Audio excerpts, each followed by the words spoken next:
Pada bahasan kedua, yaitu tentang indikator asam basa, kalian sudah mempraktekkan bagaimana menentukan trayek pH dari indikator asam basa secara alam. Nah, di sini kali ini Ibu akan mencoba beberapa latihan soal yang berhubungan erat dengan indikator asam basa. Soal yang pertama, contohnya seperti ini. Suatu larutan diberi indikator metil merah. Metal ya, jadi metil merah. Ini metil merah. Trayeknya adalah trayek metil merah ini berada di antara pH 4,2 sampai 6,3. Sementara di asam, metil merah ini berwarna merah. Sementara di basa ini akan berwarna kuning. Ternyata larutan ini dimasukkan ke dalam metil merah dimasukkan ke dalam larutan ini akan menghasilkan warna jingga atau oranye. Nah, jadi berarti kalau kita perhatikan trayeknya berada di antara 4,2 sampai 6,3. Jadi ada di 4,2 sampai 6,3. Sementara di asam, berarti dia merah, berarti di sini. Nah, ini merah. Nah, sekarang di sini kuning. Nah, gitu kan. Jadi yang sebelah sini ke bawah, ini bersifat asam. Jadi kalau yang ke sebelah sini kuning, ke atas, ini larutan bisa bersifat basa.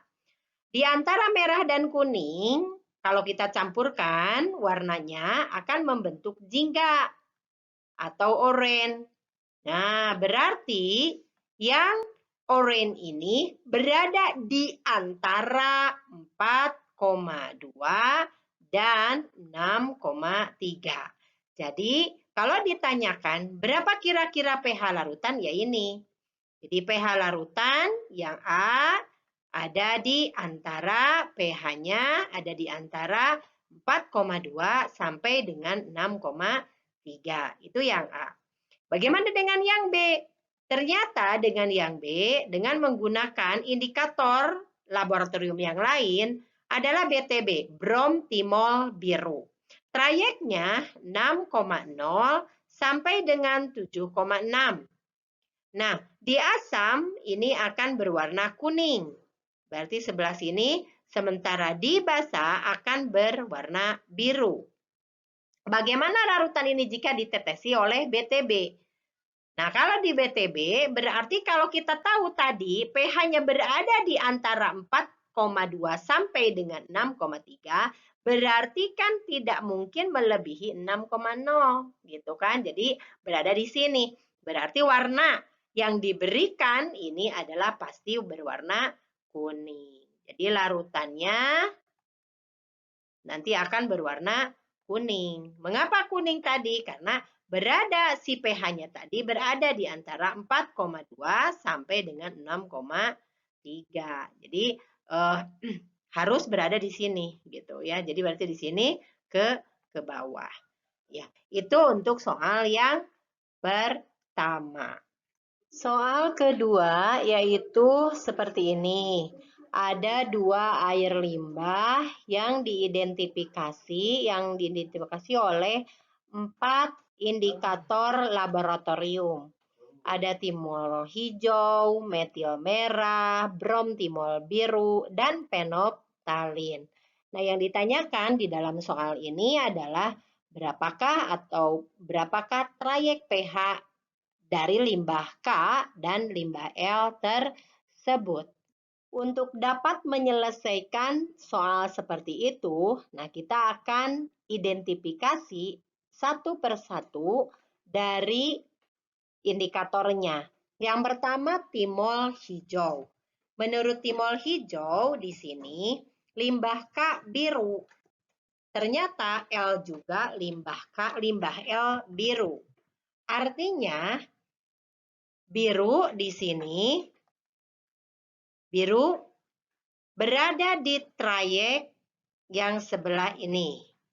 Nah, berarti kalau begitu pH dari limbah K ini lebih besar sama dengan 2,8. Begitu juga dengan pH limbah L. Lebih besar sama dengan dari 2,8. Dapat dari mana? Tadi dapat dikatakan bahwa timol hijau ini dengan menggunakan timol hijau, kedua limbah ini biru. Posisi biru berada di pH lebih besar dari 2,8. Berikutnya kita lihat dari metil merah. Dari metil merah, ternyata limbah K dan limbah L memberikan warna yang berbeda. Pada limbah K berwarna kuning. Artinya di sini kuning berarti yang ini dan pH-nya yang ini. Berarti untuk limbah K dengan menggunakan metil merah lebih besar sama dengan 6,3. Sementara untuk yang limbah L merah. Merah berarti berada di pH ini. Ini kan merah. Sehingga pH daripada limbah L lebih kecil sama dengan 4,2. Jadi di sini kalau yang deretan sebelah kanan itu lebih besar, deretan sebelah kiri lebih kecil. Jadi itu adalah untuk yang metil merah. Kemudian dengan menggunakan brom timol biru ternyata juga memberikan warna yang berbeda. Warna limbah K biru dengan menggunakan brom timol biru. Artinya biru berada di atas 7,6. Jadi pH untuk K ini lebih besar sama dengan 7,6. Sementara untuk yang limbah L kuning, berarti kuning adalah yang ini, kuning. Maka berarti pH dari limbah L ini lebih kecil sama dengan 6,0. Kemudian berikutnya dengan menggunakan fenolftalin. Dengan menggunakan fenolftalin, kedua limbah ini memiliki warna yang sama, yaitu tidak berwarna. Tidak berwarna, nah ini, jadi tidak berwarna ini ya, tidak berwarna, bukan sampai merah ya, tidak berwarna, berarti ada pada rentang 8,0 atau pH-nya ini kurang dari sama dengan 8,0. Ini pun sama berarti pH-nya lebih kecil sama dengan 8,0. Maka kita akan simpulkan dari keempatnya. Jadi kita simpulkan dari keempatnya, berarti tadi kan kita perhatikan tadi dari yang timol hijau, oke di sini kita buatkan saja ya, limbah K. Dan yang kedua limbah L. Dengan timol hijau tadi pH-nya itu adalah lebih besar sama dengan 2,8. Yang ini pun sama tadi ya, pH-nya adalah lebih besar sama dengan 2,8. Dengan menggunakan metil merah, ternyata yang ini pH-nya lebih besar sama dengan 6,3, sementara yang ini pH-nya lebih kecil sama dengan 4,2. Berikutnya, dengan yang menggunakan brom timol biru. Menggunakan brom timol biru yang ini pH-nya lebih besar sama dengan 7,6. Sementara limbah L memiliki lebih kecil sama dengan 6,0. Dan yang terakhir menggunakan fenolftalin, pH yang ini sama kan yang itu ya, kelihatan masih 8,0. Dan ini pun sama untuk yang L lebih kecil daripada 8,0. Nah, kita simpulkan sekarang dari Dari keseluruhan yang ini untuk limbah, Kak. Perhatikan limbah, Kak. Lebih besar semuanya, lebih besar dari 2,8, lebih besar dari 6,3, lebih besar dari 7,6. Artinya yang dari sini, karena hanya satu lah ya, yang ini ya yang lebih kecil, yang lebih besar ini ada 3. Lebih besar dari 2,8, lebih besar dari 6,3, lebih besar dari 7,6. Artinya kesimpulannya bahwa pH dari limbah Kak, itu harus lebih besar. Nah, gitu kan, lebih besar dari 7,6. Nah, tetapi di sini ada yang tadi dinyatakan yang satu lagi lebih kecil dari 8,0. Berarti di sini pH-nya lebih kecil dari 8,0.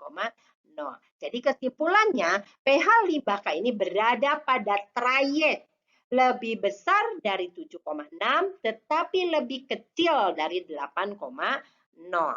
Kemudian sekarang kita memperhatikan yang limbah L.